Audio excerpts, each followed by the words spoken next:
Hello guys, সবাই কেমন আছো? তো মালদ্বীপের দ্বিতীয় দিনের ব্লগ নিয়ে চলে এসেছি। আমার গলার অবস্থা খুবই খারাপ, সবাই একটু ম্যানেজ করে নেবে। আসলে ঠান্ডাও লেগে গেছে এত দৌড়াদৌড়ি করতে করতে।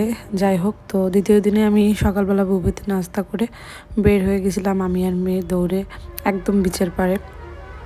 তো আমি আর মেয়ে অনেক এনজয় করেছি বিচের পাড়ে গিয়ে। আর আমি নেমে একটু সমুদ্রের কাছে গেছিলাম, আর মেয়ে এখানে দোল খাচ্ছিল।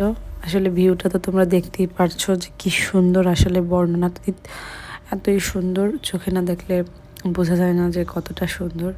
তারপর আমি আবার একটু দোল খাচ্ছিলাম আর বসে বসে এনজয় করতেছিলাম প্রাকৃতিক সৌন্দর্যগুলো। আর এই একটা ফুল ছিল সমুদ্রের পাশে, আমাদের দেশের কর্মীলতার মতো ফুলগুলো।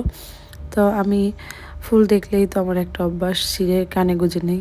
তো নিয়ে আবার সমুদ্রের সাথে একটু ভিডিও করলাম। তারপর আমার বর আবার